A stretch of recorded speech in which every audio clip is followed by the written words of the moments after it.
Hi, and welcome to This Week in East Brunswick.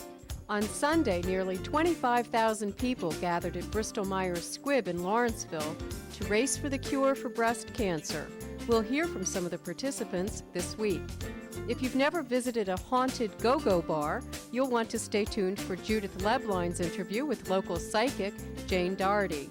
Jane talks about the ghost tour she'll be giving this weekend and next.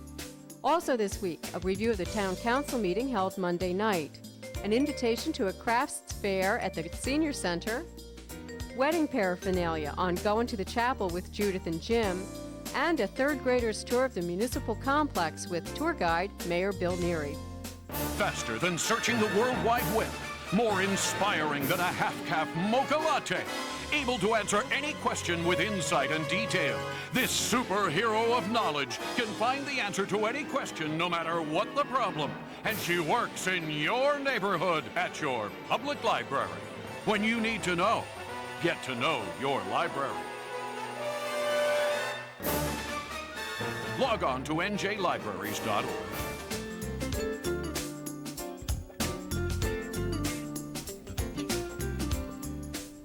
Hi, I'm Judith Lebline for This Week in East Brunswick. Halloween is coming, and if you hear noises and things go bump in the night, you think you have problems. Joining me is Jane Doherty, Central Jersey's clairvoyant. Hi, Jane. Hi, Judith. This is a big season for you, it Halloween sure is. season.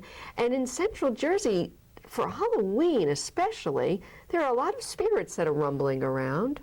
Oh, there sure are. And where are some of them? Well, some of them is going to be at the proprietary house in Perth Amboy where I'm doing ghost tours, and also a haunted go-go bar in South Plainville. There's a haunted go-go bar in South there's Plainville. sure. Who's haunting it?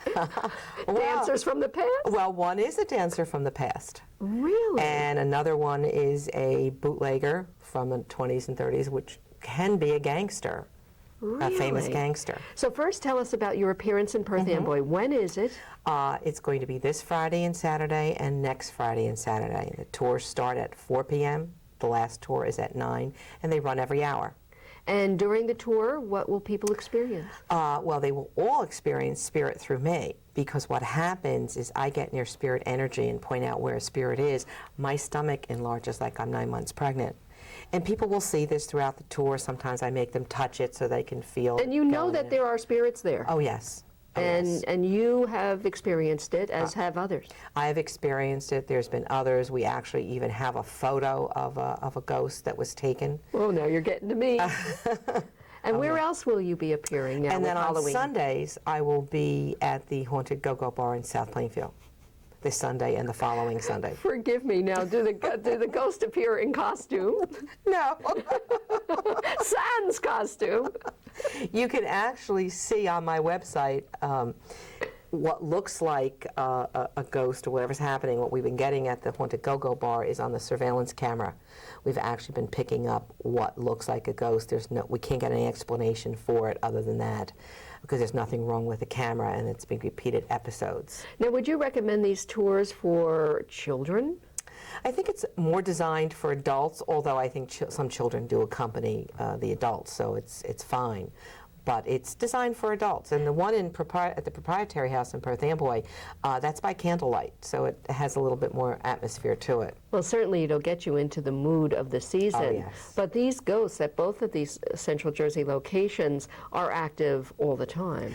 Yes, they are active all the time, so you can have a possibility of experiencing something there. And I also find, when you're in groups of people, what happens is there's more opportunity for a spirit to manifest, because there's energy coming off of people, and spirits need energy to manifest. They're there, but that energy coming off of us actually can help it manifest in some way. So Jane, if some of our viewers in East Brunswick have had bumps and sounds and noises in the night, and they want to find out who they are and what they want, they come to you? That's right. They can call me. I'm a real live Ghostbuster. I would say. And how do they get to you, Jane? They can call me at my office, which is 908-757-2508, or you can find me on the website. My website is under my name, Jane Doherty, DOHERTY.com. And if they want to go on any of the tours that you've mentioned for the Halloween season? They just show up. There's no Reservations necessary, and the tours start at 4 p.m. through 9 p.m. every hour for the proprietary house, and on Sundays they start at 2 to 5 at the Haunted Go-Go Bar. Well, Jane, you're going to have to do without me because I'm a big chicken. For this week in East Brunswick, happy Halloween.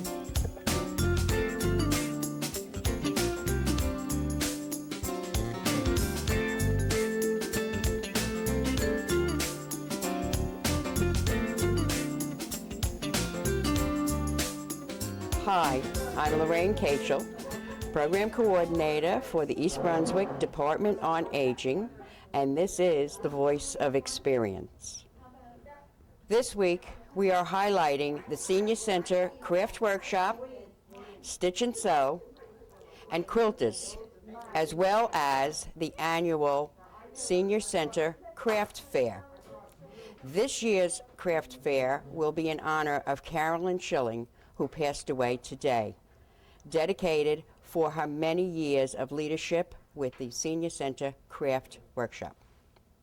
The various groups, Craft Workshop with Marie Minetta and Claire Pascarell, and also Carolyn Schilling, Stitch and Sew with Elaine Janisak and Millie Offenberger, and Quilting with Vera Cipriano, begin working for the craft fair at the beginning of the year and work weekly on their projects for the fair. This year's fair will be held Saturday, October 25th from 10 a.m. to 3 p.m. If you would like more information on the workshops or the craft fair or any other program available through the East Brunswick Department on Aging, please call 732-390-6896. Please remember that the East Brunswick Department on Aging is here to help you and yours age successfully.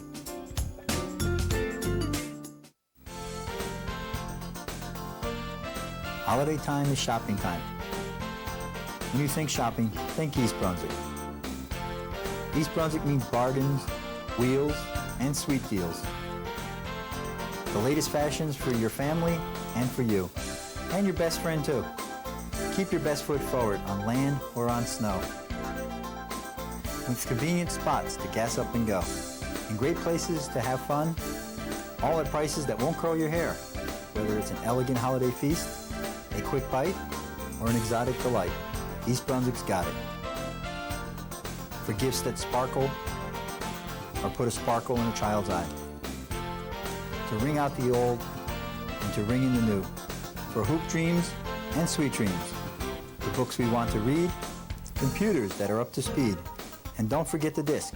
When you compute all the facts, the answer is clear. East Brunswick means you'll find it right here. You'll find literally thousands of values right here in East Brunswick. From Riders Lane to Route 18, the items and services you need, all within convenient reach. This year, save time and money and shop in your own backyard. Remember, when you support local businesses, you help keep taxes down too.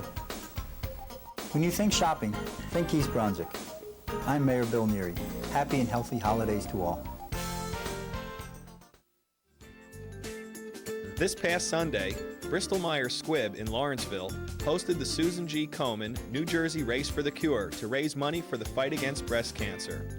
Over 14,000 runners took part in the event, which was expected to raise over $1.3 million for breast cancer research.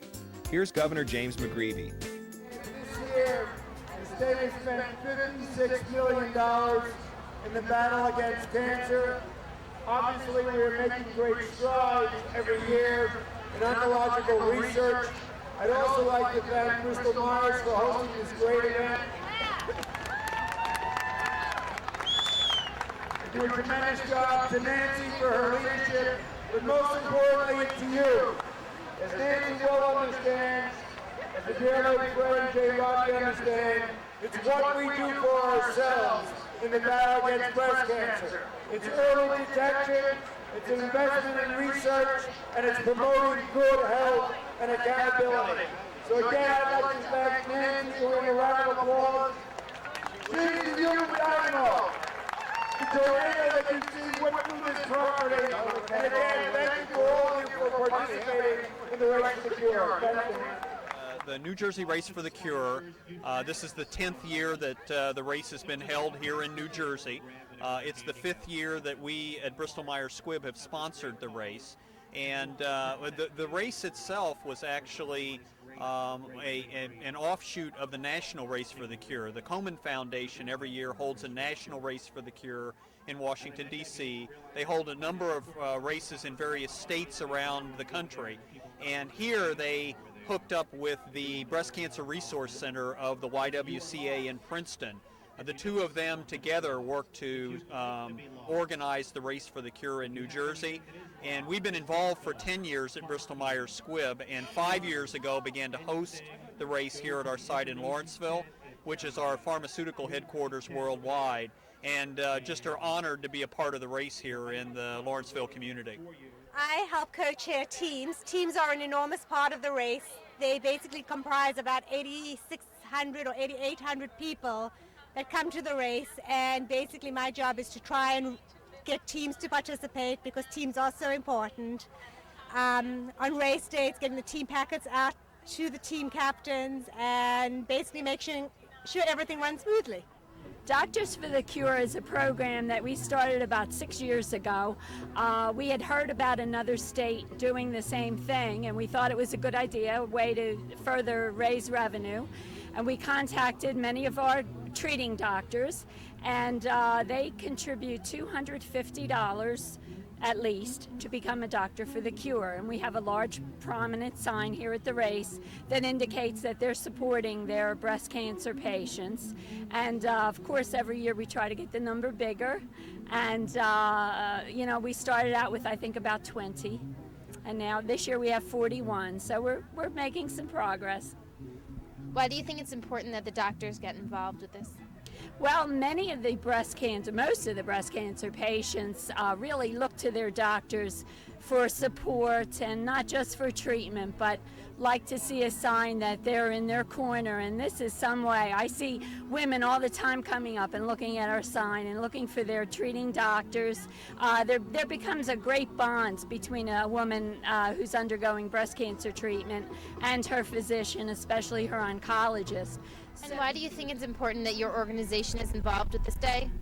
Well, I think especially, being women and being part of a sorority that supports women's causes, I think breast cancer is something that we've all been touched by in some way or form, whether it be a sister, a mother, an aunt, a good friend. So we've all been very close to it. So it's a cause that's probably near and dear to most everyone's heart in our organization and for those volunteering.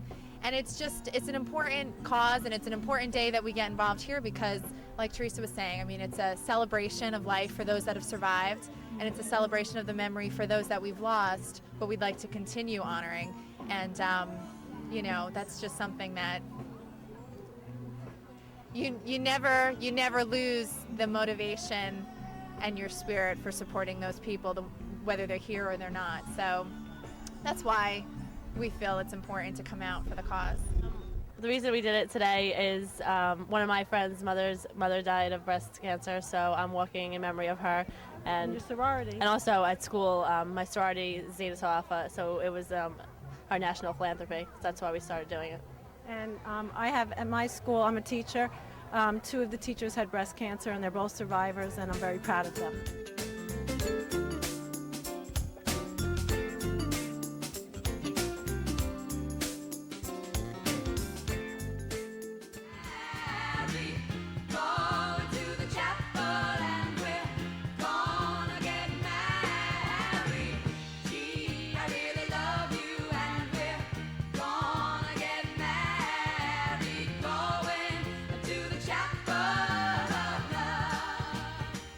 Everybody, I'm Jill Richards with This Week in East Brunswick. We're continuing our series, Go Into the Chapel with Judith and Jim, and to reacquaint you with Miss Judith Lebline, she's right here on my right.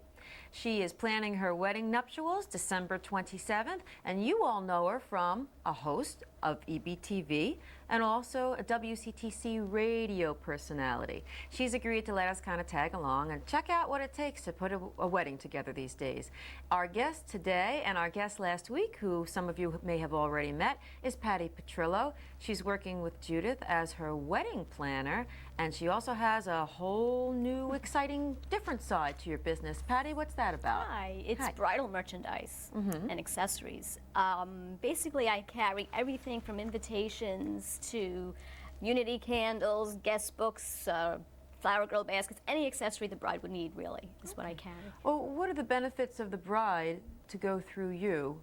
Well, because I can get them a great deal and beautiful merchandise. What I do is try to stay current at all times with what's hot out there. I attend trade shows, I attend seminars, just so that I'm above getting on the edge of all that. You know, that's a good point. What is your background? Can anybody be a wedding planner? What does it take, or can anybody merchandise? Well, to become a professional bridal consultant, there are courses to take. I'm a part of an association called Association of Bridal Consultants. To become a professional, they offer the courses you need to take. There are 5 courses. After completion, after having your exams or whatnot approved, you become certified. So that's what I've done. But I've sold merchandise for over 10 years now. But the past year and a half, I've become part of the association. So with that, I have benefits of attending seminars and always learning, always keeping my fresh ideas. If brides wanted to just come to you for merchandise, not a as problem. a merchandise planner versus a wedding planner, they could do that Definitely. too. They can just say, my theme is Victorian. What can you help me with? So I'll coordinate the accessories to go with that. Coordinate the invitation with her, with any accessories that she has, just putting it all together. So if we start with the accessories, let's just name some of them, some of the popular ones. Okay, I have 2 brand names. One which is Beverly Clark, which I think, in my opinion, is like the Martha Stewart of bridal accessories. It's very beautiful, very upscale, but very affordable. Also, Lily and Rose. They're both really beautiful. So I have all the accessories you can think of at every price point. Okay, and are brides and grooms still buying gifts for each other, and does the bride still buy gifts for the bridal party? Yes, not for each other, but they're definitely bridal attendant gifts. They go anything from like a mascara brush to compact. I mean, there's no end what they give. Really? Yeah, it's really beautiful. And how do you help? Can you help with that sort of thing? Yes, do you have access? Yes, I carry those items. I also offer free engraving. So if they want to engrave something on, say, a pocket watch or whatnot, I can provide that for them. Oh, very interesting. And favors. What are the big favors? Yes, favors. Well, the hottest item, believe it or not, is a little card holder. You can probably see it on the table somewhere. They're place card holders. They're little pewter chairs, and they're really beautiful. So when their guests would come into the reception site, they'll see their place card holder on these beautiful little chairs, and that is their favor. So they take that with them into the reception hall. So that'll save the time for the bride to have to either pass them out or set them on the table. The guest already would have them when they enter the hall. Speaking of bride saving time, why don't you tell us a bit about this? Yes, this is a monetary gift holder, and what that is the envelopes that they receive as gifts. The guests would just by themselves, just put them in the cake box right here. And at the end of the evening, the bride and groom will retrieve them by opening up the flap, which is securely shut, and retrieve the envelopes at the end of the night. So they don't have to go around collecting the envelopes or have a receiving line at the end, you know, and nobody has to take the time out of eating to go and give the bride and groom their envelopes. So they just go their own time, and it's usually set by the cake table. I used, when I walked around with that bag, I used to call it the bag of presumption. Yeah.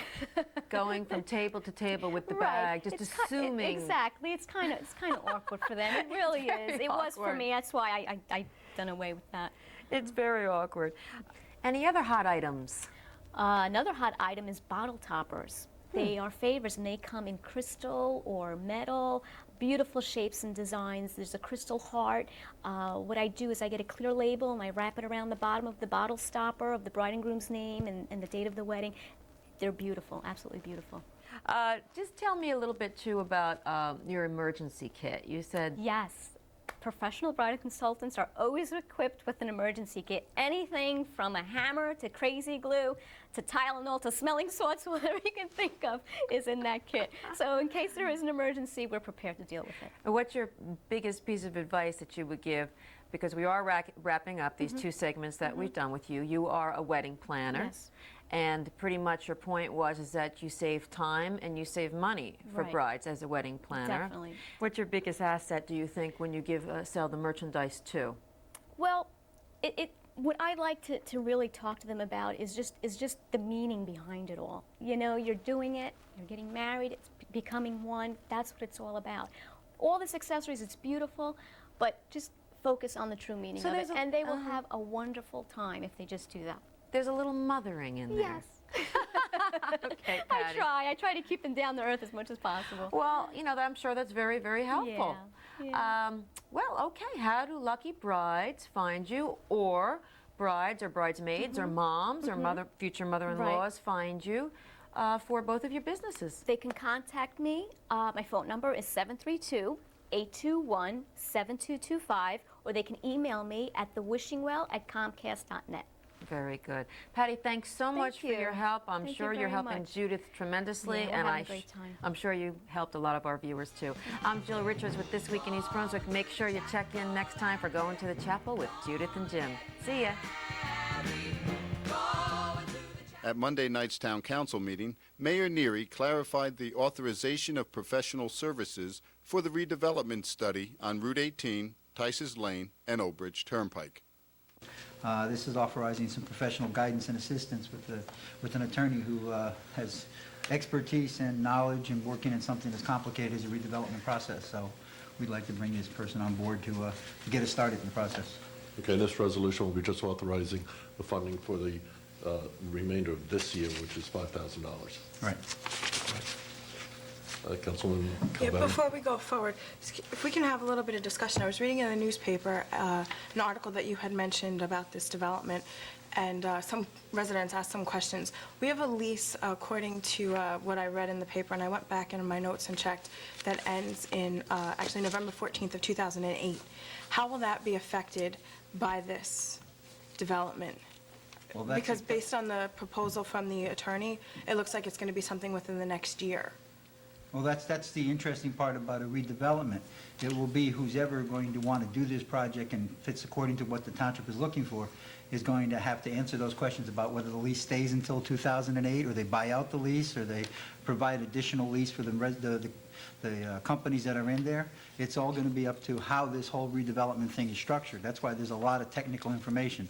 But basically, the climate is right now because of lower interest rates. And a project of this magnitude requires a builder not to just decide this in the next day or two. It's going to be a long-term process. And any significant developer doing a redevelopment knows it's going to take a couple years to make this thing happen. So with this lease going away in about less than 5 years, or about 5 years, it gives them an opportunity to plan what they're going to be doing for a 5-year plan. And if they want to keep the lease intact, if they want to keep the revenue generated by a lease, if they want to buy the lease, if they want to buy out the lease, that's going to be up to a redevelopment company that's going to come in and make the proposals. But the specification is going to upfront let potential developers know that there is, in fact, this lease that they must take into consideration and make part of their proposal. Okay. And since last week, the resolution that we passed was authorizing the planning board to go forward, how come the council, some people were questioning how come the council is moving forward with hiring the attorney instead of using the planning board attorney, since we're looking at a preliminary investigation? Yeah, I'll mention that as well. As I commented about myself last week, our planning board attorney is an excellent attorney as well, but he doesn't have any experience in redevelopment work, and rather than have either one of us learning at the taxpayer's expense, it's a lot less expensive in the long run to get someone in who has the experience to do it. The next Town Council meeting will be held on Monday, October 27th at 8 p.m. in the Municipal Courtroom. Good citizenship was the lesson for third graders from Warnsdorfer School last Wednesday. The third grade curriculum includes a day trip to the municipal complex and the East Brunswick Museum. Mayor Bill Neary meets the third graders and acts as their tour guide through the Township Police Station, the Municipal Court, and the Senior Center. The mayor includes visits to the East Brunswick 9/11 Memorial and the Veterans Monument. He talks about being a good citizen. Good citizens require a certain amount of dedication to keep what we make ourselves special in our country. When you look at the world, with the billions of people in the world, only a couple 100 million can live the way we live. November 11th every year is Veterans Day in America, and especially Veterans Day in East Brunswick. We have a special ceremony at this monument here where we have some songs, patriotic songs, a couple short speeches, and a nice tribute just to say thank you to those veterans. If you guys aren't busy on November 11th, talk to your mom and dad about coming out to that. We have it in May, whether it rains or snows or whatever it is. It's just a way for you to come back to the people who have served in the military, the people who are still defending us in the military. We expect to have somebody who's actually fighting in the war in Iraq right now to come and talk about it. So this is a way we thank our veterans for what we've done.